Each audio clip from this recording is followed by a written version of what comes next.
नमस्कार दोस्तों, आज की वीडियो में जानेंगे किस तरह से वायर को जॉइंट मारा जा सकता है। तो जॉइंट मारना तो सभी को आता है, मगर मेरे इस वीडियो में आपको मैं प्रॉपर जो मेथड होती है हमारी इलेक्ट्रिकल की, किस तरह से हम जो जॉइंट क्यों लगाते हैं कि वायर को लंबा करने के, उसके लेंथ बढ़ाने के लिए, और उसको मैकेनिकल जॉइंट जो होता है उसको मैकेनिकल स्ट्रेंथ प्रोवाइड करने के लिए, जिससे कि वो अगर लूज़ रहेगा तो वायर आपका जल सकता है, ख़राब हो सकता है, आपके इक्विपमेंट को भी नुकसान हो सकता है। इस वीडियो में यही बताऊँ किस तरह से आप उसको मैकेनिकल स्ट्रेंथ अच्छी तरह से प्रोवाइड कर सकते हैं और लेंथ को लंबा कर सकते हैं। तो दोस्तों, अगर आपके घर में वायर होंगे तो इस तरह के पतले वायर और जाड़े वायर भी होंगे। जो पतले वायर रहेंगे, मान लीजिए उसके अंदर इस तरह के फ्लेक्सिबल वायर रहते हैं, इस तरह से फ्लेक्सिबल कॉपर के कंडक्टर देख सकते हैं, तो उसका जॉइंट कैसे माना है वो बताऊंगा। और मान लीजिए ये जाड़े जो बड़े वाले वायर होंगे उसके अंदर इस तरह के सॉलिड कंडक्टर लगे रहते हैं, अगर इस तरह के सॉलिड कंडक्टर उसके अंदर कैसे जॉइंट मारा जाता है वो हम जानेंगे। तो दोस्तों, सबसे पहले जॉइंट मारने के लिए आपको चाहिए वायर स्ट्रिपर, ठीक है। तो अभी अच्छी तरह से उसको कट मार के आप कर सकते हैं। तो मान लीजिए आपने ये आपके घर में पतला वाला वायर जाए, इसको मैं कट कर देता हूँ। ऑलरेडी मान लीजिए कट हो चुका है, तो अभी इसको मैं साइड पे कर देता हूँ। तो मान लीजिए अभी सबसे पहले आपको वायर को छीलना होगा, तो ये वायर स्ट्रिपर या प्लायर का यूज़ करके आप छील सकते हैं। तो मैं यहाँ से इस तरह से छील लेता हूँ, ठीक है। ये इस तरह से, ये हमारा फ्लेक्सिबल वायर है। अभी मैं आपको टुकड़ों को मैं बता रहा हूँ, अगर आपका वायर लंबा होगा तो आपको इस तरह से करना होगा, ठीक है। प्रोसीजर तो सेम ही रहेगी। तो मैंने इसको छील लिया। अगर मान लीजिए आपका वायर यहाँ से दोनों जगह से लंबा है और इस तरह से ये आपका है, तो आप क्या करेंगे, मान लीजिए आपने इस तरह से जो नॉर्मल जॉइंट हम मारते हैं इस तरह से मार देते हैं, ठीक है। इस तरह से हम जो नॉर्मली जॉइंट मारते हैं अंदर, ये आपका ट्विस्ट जॉइंट हो गया, ठीक है। और इस तरह से भी लगा के इससे टैप मार देंगे, ऐसा करते हैं। मगर ये जब खींचेगा इस तरह से तो ये जॉइंट निकल जाता है, ठीक है। तो ये आपको चीज़ में भले आप उसके ऊपर टैप भी मार देंगे फिर भी वो खींचता रहेगा और खींचने के टाइम से लूज़ होके निकल जाए। लूज़ रहेगा, स्पार्किंग भी होगा, वायर भी ख़राब हो सकता है। तो इसलिए आपको क्या करना, प्रॉपर मेथड में हम यूज़ करेंगे। तो ये मान लिया आपका लंबा वायर यहाँ से कहीं से कट गया है, मैं इसको बीच से काट देता हूँ, ठीक है। अभी इसको छील देंगे यहाँ से इस तरह से। ये मैंने यहाँ से इतना छील दिया, ठीक है। इसका इंसुलेशन निकाल देंगे वायर स्ट्रिपर की हेल्प से।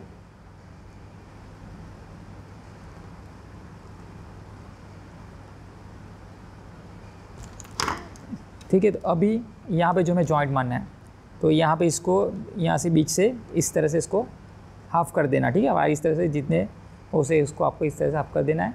इसी तरह इसके भी हम इस तरह से हाफ़ कर देंगे, सिंपल। और इसको सिंपल इस तरह से हम लगा देंगे। देखिए यहाँ से इस तरह से सिंपल आधे में आपको लगाना, इस तरह से आधा इस तरह से रखना है क्योंकि जॉइंट मारना पड़ेगा, ठीक है। इतना सिंपल किया और एक ट्विस्ट मार देंगे यहाँ से इस तरह से, और यहाँ से भी एक ट्विस्ट मार देंगे, दोनों जगह ट्विस्ट मारेंगे। इतना हो गया। और सिंपल ये जो वायर फिर यहाँ से इसको हम इस तरह से मूव करते जाएंगे। देखिए इस तरह सिंपल यही करना है, बहुत ही सिंपल है। इस तरह से घुमाते जाएंगे, प्रॉपर फिनिशिंग देते जाएंगे। और इसी तरह से हम दूसरी जगह से हम ऑपोजिट साइड में कर सकते हैं इस तरह से। ये देखिए बहुत ही सिंपल है।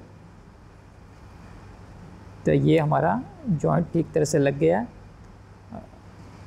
ये फ्लेक्सिबल वायर का देखिए, अभी इसको मैं निकालूंगा तो कुछ भी नहीं होगा। इसी तरह अगर मान लीजिए मैंने आपको बताया जो आपका सॉलिड कंडक्टर होगा उसके अंदर आपको जॉइंट मारना है, तो इसके लिए मान लीजिए आपका यहाँ से कहीं से वायर कट जाता है, तो मैं अभी इसको छील लेता हूँ। इसको भी यहाँ से जहाँ से आपको जितना जॉइंट लगाना इतना, तो इतना छील दीजिए। तो मैं इतना यहाँ से इसको छील देता हूँ। मान लीजिए वायर तो आपका लंबा होगा, ठीक है। अभी क्या करना है आपको, यहाँ तक बीच में यहाँ तक इस तरह से ट्विस्ट कर देना है, इस तरह से जितना आपको लगे उतना आप ट्विस्ट कर सकते हैं। तो मैं यहाँ तक कर रहा हूँ, मैंने यहाँ तक ट्विस्ट कर दिया, ठीक है। अभी इसके तरह से इसके सभी वायर को मैं इस तरह से निकाल दूँगा। पहले इस तरह से हम थोड़ा सा यहाँ तक इसके अंदाजे से जितना है इतना इसका डिस्टेंस लेके अंदाजे से इतना घुमा देंगे, इस तरह से थोड़ा सा ट्विस्ट कर देंगे। दोस्तों, ये जो मैं आपको बताऊँ ये प्रॉपर बताना, जिसकी वजह से आपका इतना आपको इसको मैकेनिकल स्ट्रेंथ मिल जाएगा कि आपका वायर ब्रेक ही करना पड़ेगा, निकलेगा ही नहीं, ठीक है। तो इस तरह से इसको भी मैं यहाँ तक कर देता हूँ और धीरे से फिर ये आपके वायर जो है इसको इस तरह से कर देना है। और जैसे मैंने बताया बीच में आपको लगा जो बीच वाला आपको लगा होगा वो आपको सीधा रखना है। ये देखिए इसमें ये बीच वाला आ रहा है इस तरह से, तो ये बीच वाला इस तरह से करेंगे, ठीक है। ये देखिए तो दोस्तों इस तरह से वायर को ट्विस्ट करके थोड़ा सा यहाँ से ट्विस्ट करके इस तरह से खोल देना, जैसे मैंने आपको बताया। और यहाँ पे ये जो मेरा वायर मैं आपको बताना भूल गया, ये हमारा 7x20 का वायर है, या 7x20 यानी 20 का जो 7 इसके अंदर कंडक्टर रहेंगे सॉलिड। देखिए 1 2 3 4 5 6 टोटल 7 कंडक्टर, और एक कंडक्टर की जो गेज है वो 20 गेज का, ठीक है। अगर इससे ज़्यादा 7x20 3x20 के भी वायर होंगे तो आप इसी प्रोसेस का यूज़ करके कर सकते हैं। तो अगर ज़्यादा कंडक्टर सॉलिड उसके लिए मैंने ये आपको ये जॉइंट बता रहा हूँ, क्योंकि ये प्रॉपर मेथड में अच्छी तरह से मैकेनिकल स्ट्रेंथ प्रोवाइड करेगा। तो इस तरह से इसका बीच वाला जो भाग होगा बीच का निकालना है, देखना इस तरह से। देखिए ये गुलाब के फूल जैसा दिख रहा है, बीच वाले भाग को इस तरह से हम निकालेंगे, तोड़ देंगे, ठीक है। ये वायर स्टेपर किया तो सेम इसी में भी करेंगे, इस तरह से काट देंगे। ये देखिए बीच वाला निकल के, अभी ये देखिए ऐसा लग रहा है आपको। अभी क्या करना, आपको इसके अंदर इस तरह से अंदर लगा देना है सभी जगह, एक एक के अंदर 2 वायर के बीच 1 वायर होना चाहिए, इस तरह से सेट करना है। इसको पकड़नी है एक साइड को, और यहाँ से अभी हमारा तो एक एक वायर को फिर आपको घुमाते जाना है धीरे धीरे, ठीक है। एक एक वायर को इस तरह से आपको लेते जाना है, स्टेप बाय स्टेप लेना। अगर गलत वायर चूज़ कर, यानी step by step clockwise direction में इसको इस तरह एक एक वायर को इस तरह से लेते जाना है। हाँ इस तरह से देखिए मैं पकड़ के कर रहा हूँ, अगर ध्यान से देख सकते हैं आप, गैप नहीं रहना चाहिए, स्पेस नहीं रहनी चाहिए, इस तरह से आपको इस तरह से, ये देखिए मैं कभी कर रहा हूँ, एक एक वायर को इस तरह से ले रहा हूँ, उसी तरह आपको एक एक वायर को इस तरह से करते जाना है। यानी आपका इसके प्रॉपर जॉइंट लगेगा, स्पेस भी नहीं रहेगी। जहाँ पे ज़्यादा अगर ट्रांसमिशन लाइन रहती है, जहाँ पे इस तरह से कंडक्टर रहेंगे, तो वहाँ पे भी आप ये मेरिट जॉइंट का यूज़ करके कर सकते हो। उसको प्रॉपर मैकेनिकल स्ट्रेंथ मिलेगी, जिससे कि आपका वायर ब्रेक नहीं होगा। आप वायर के लेंथ को लंबा कर सकते हैं, नया वायर लेना नहीं पड़ेगा, ठीक है। देखिए ये देखिए प्रॉपर तरीके से यहाँ से इसको आप देख सकते हैं किस तरह से लग रहा है, स्टेप बाय स्टेप जा रहा है। इसमें थोड़ा टाइम जा सकता है दोस्तों, मगर अगर आपको शॉर्टकट करने जाओगे, जो भी आप दूसरे वीडियो देख सकते हो उसमें शॉर्टकट बताया होगा, तो उसमें आपको थोड़ी सी बहुत मैकेनिकल स्ट्रेंथ मिल जाएगी, मगर इस तरह की प्रॉपर स्ट्रेंथ नहीं मिलेगी। ये देखिए पूरी तरह से एक एक वायर को मैं एक एक तरह से एक एक वायर को धीरे धीरे ये कर रहा हूँ, इस तरह से धीरे धीरे करते जाना है।